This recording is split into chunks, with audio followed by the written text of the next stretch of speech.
Radhe Radhe students, welcome to my channel. आज हम इस वीडियो में हिंदी पेडागोगी के एमसीक्यू डिस्कस करेंगे। हिंदी पेडागोगी के एमसीक्यू डिस्कस करेंगे जो कि आपका जो सीटेट एग्ज़ाम आने वाला है उसके लिए बहुत ही ज़्यादा इम्पोर्टेंट रहेगी। तो चलो शुरू करते हैं, क्या क्या क्वेश्चन है देखते हैं। पहला दिया गया है, विद्यालय में व्याकरण पढ़ाते समय शिक्षक को किस दृष्टिकोण को सबसे अधिक प्रभावी और विद्यार्थी केंद्रित मानते हैं। तो व्याकरण शिक्षण में इंडक्टिव मेथड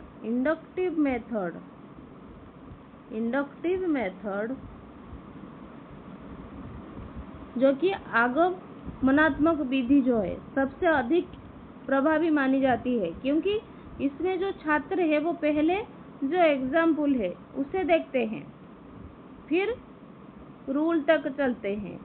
पहले एग्जाम्पल, उसके बाद रूल को समझते हैं। इससे उनकी जो समझ है वो प्रभावित होती है।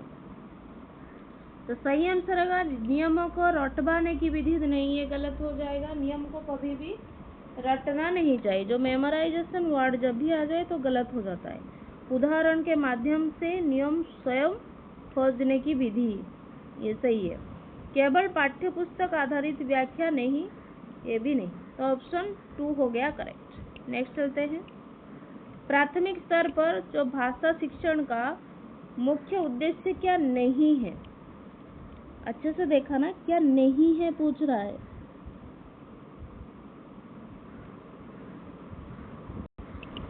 तो उद्देश्य क्या है पहले समझते हैं। जो प्राथमिक स्तर है, प्राइमरी स्टेज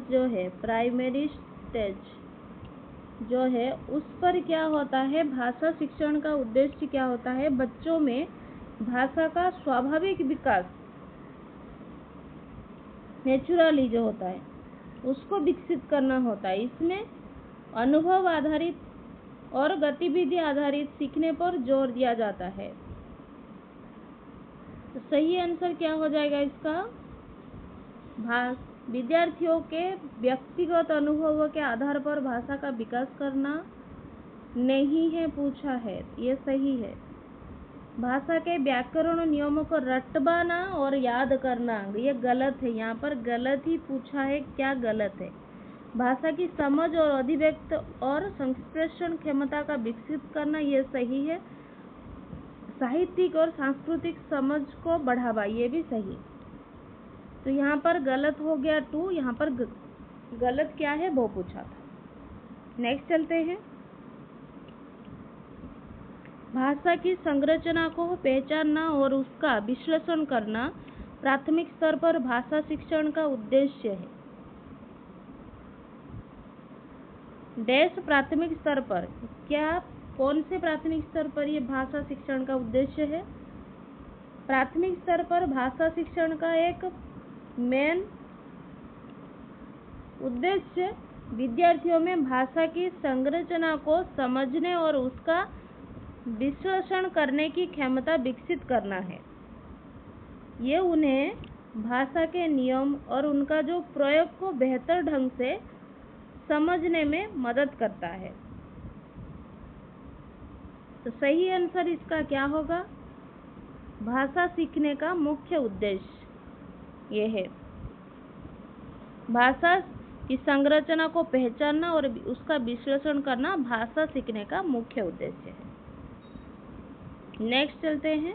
प्राथमिक स्तर पर बच्चों के भाषा विकास के लिए यह आवश्यक है कि वो डैश प्रकार की भाषा डैश तथा अन्य विषय आधारित शिक्षण में उपयोग की जाए।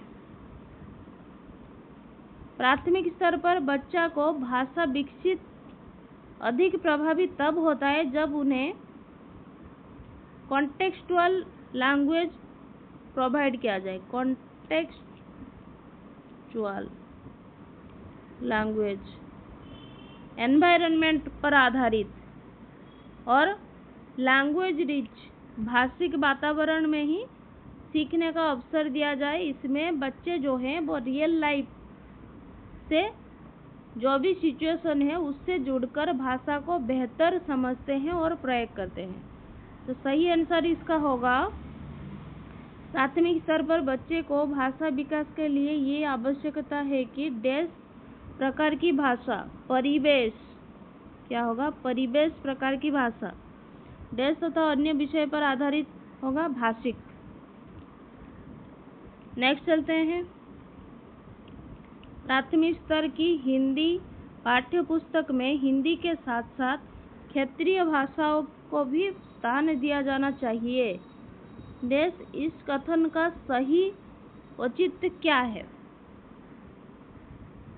प्राथमिक स्तर पर भाषा शिक्षण में बहुभाषिकता, जो कि मल्टीलिंगुअलिज्म को बढ़ावा देना आवश्यकता है।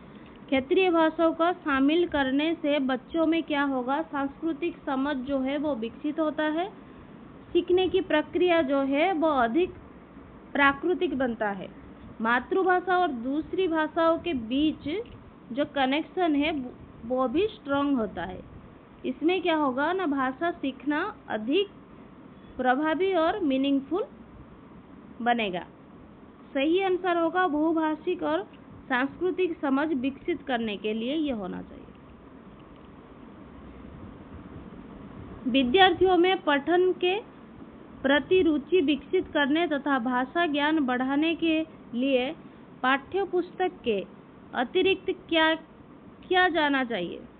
करना चाहिए? तो भाषा शिक्षण में छात्र की जो रुचि है, जो इंटरेस्ट है और समझ बढ़ाने के लिए जो को-क्यूरिकुलर एक्टिविटी है, यह अत्यंत महत्वपूर्ण है। जैसे कि आपको कहानी सुनना और लिखना, नाटक में जो गतिविधियां करना, समाचार पत्र और पोस्टर निर्माण करना, ग्रुप करके पढ़ना, ग्रुपिंग एजुकेशन, ये गतिविधियां छात्र की जो पठन क्षमता है, भाषा ज्ञान और अभिव्यक्त कौशल को प्रभावित रूप से विकसित करती है। तो सही आंसर हो गया विभिन्न प्रकार की सहपाठ्य गतिविधियों को नियमित आयोजन करना। प्राथमिक स्तर पर बच्चों की भाषा मूल्यांकन की दृष्टि से सबसे उपयुक्त प्रश्न कौन सा है? प्राथमिक स्तर पर जो भाषा का मूल्यांकन का उद्देश्य क्या है? बच्चों की समझ जो है वो अभिव्यक्त और सोचने की क्षमता का आकलन करना होता है, असेसमेंट करना होता है। क्या होता है? असेसमेंट करना होता है। तो सही आंसर क्या हो जाएगा? किसी चित्र को देखकर उसके बारे में अपने शब्द में बताना।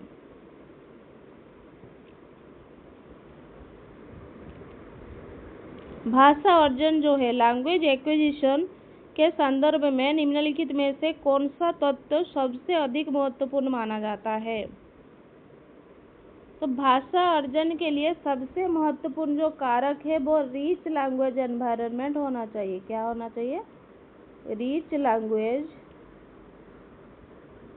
एनवायरनमेंट, जिसमें बच्चा भाषा को जो है वो नेचुरली सुनता है और समझता है और उसका प्रयोग करना जानता है। तो सही आंसर होगा समृद्ध भाषिक परिवेश। केवल पाठ्यपुस्तक का अध्ययन, केवल लिखन परीक्षा पर रटने कर ऑप्शन को एलिमिनेट करके भी आप आंसर निकाल सकते हैं। बहुभाषी कक्षा में विद्यार्थियों की मातृभाषाओं को स्थान देने का सबसे उपयुक्त तरीका क्या है? तो बहुभाषी कक्षा में सबसे प्रभावी शिक्षण रणनीति ये है कि विद्यालय को उनकी जो मदर टंग है, जो मातृभाषा है, उसमें सोचने, बोलने और उनका बात जो है वो एक्सप्रेस करने का अपॉर्चुनिटी देना चाहिए। विद्यार्थियों को अपनी मातृभाषा में संवाद और अभिव्यक्त का अवसर देना। कक्षा 8वीं की एक छात्रा को लिखने में अत्यधिक कठिनाई हो रही थी।